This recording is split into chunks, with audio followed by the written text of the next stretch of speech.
Brittney, obviously, she's just talking about it. Your 5th triple-double. How'd you get that done tonight? Teammates found me and got me the ball, and then I was just aggressive, getting rebounds and getting blocks. So just playing hard, and my teammates found me. With all these individual accomplishments,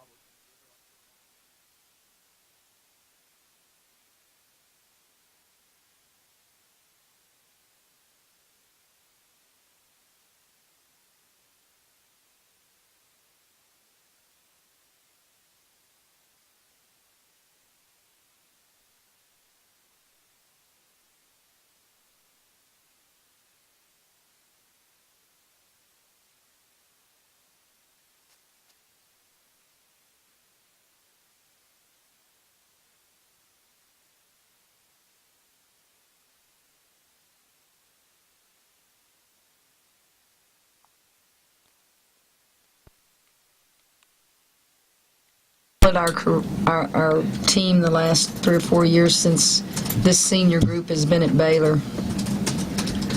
I feel like sometimes I'm repeating myself, but this is not the Brittney Griner show. I've got 6 McDonald's All-Americans out there. I've got kids at every position that can play. They can score. They're unselfish. They chose to come to Baylor to play together. They didn't choose to go separate places so they could compete against each other. They wanted to win a championship, and they've done that. And now the challenge for them is to try to win another one. And they're all good. They're all very good players. Brittney gets a lot of the attention she should. Odyssey Sims should get a lot of attention. But if you look, like you said, down the stat sheet, they can all score. I thought tonight, from the tip, we guarded West Virginia. We talk a lot about what we do on the offensive end of the floor. I don't think people talk enough about what we do on the defensive end of the floor. We gave them some open looks. We got confused a little on some switching, but every time an opponent shoots, we want a hand in their face. And I just think we play as hard, tough-nosed defense as West Virginia does. You talk about how important Odyssey Sims is to his offense. She seems like the quarterback of his. Well, it's not just her offense. I always tell people, I don't know what's worse, Brittney Griner blocking my shot or Odyssey Sims stealing the ball from me. And that's what I get to coach on the defensive end of the floor.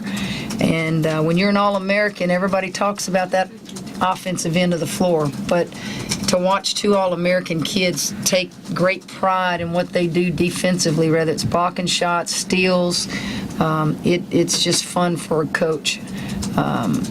It was a good day. I thought the crowd here was outstanding.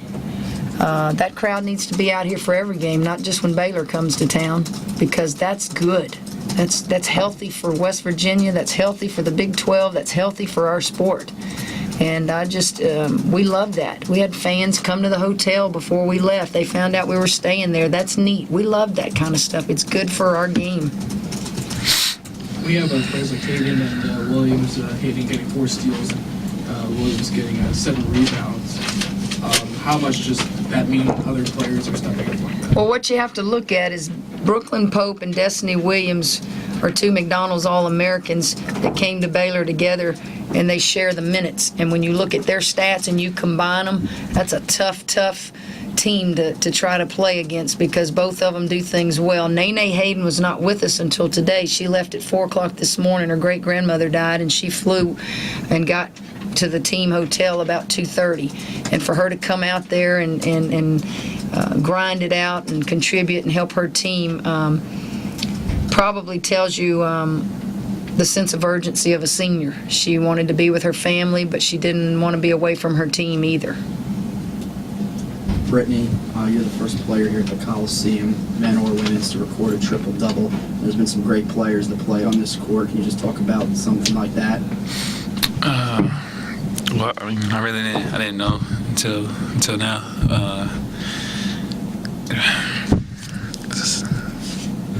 I don't know really what to say, but I don't know what to say. How many of you saw Brittney for the first time today in person? All of you? Were you disappointed? You're disappointed West Virginia lost, I know, but were you disappointed in what you saw? She brings it like that every day, guys. That's what makes her special. When I go to practice, I just know if I see Brittney, it makes our practice because she just is that kind of kid. She's not a prima donna. She just works. Anything else? Yeah, I know that no loss is a good loss, but you guys lost a game earlier this year. We forgot about that. Did you just want to bring that up today? That make you feel good? Okay, all right, go ahead. Does that serve a little bit of a purpose, though, in that it takes something off? You don't have an 80-game win streak, and I you think, can concentrate on winning a championship. look, I've never been a coach that ever talked about streaks. I don't think anybody in that locker room can ever say we've ever talked about winning streaks in the conference, undefeated in the conference. I was a part of a winning streak until Connecticut broke the Louisiana Tech record. You know, we didn't talk about it as a player. No. Pressure is what you put on kids. Let me tell you something. This team feels no pressure to repeat as a national champion. And I think if they did, they wouldn't be able to perform. This team has a personality that they know we're good, and we're going to give you our best shot, and if you beat us, you're going to have deserved it. And that's what I get to coach every day. We don't go to practice. We don't look at who really won, what streak we got, how many. We count down the games. We do that. We know we got one more conference game, and then we got 3 in the tournament, and then we got the most important 6 of the whole year coming up in the tournament, NCAA tournament. But I just have never been about streaks. I don't know, had we won that Stanford game, I'm sure we would be talking about a streak to the media because it would be asked, but it's just not important. It's just really not important. Just win the next one, though. The national championship is what's important.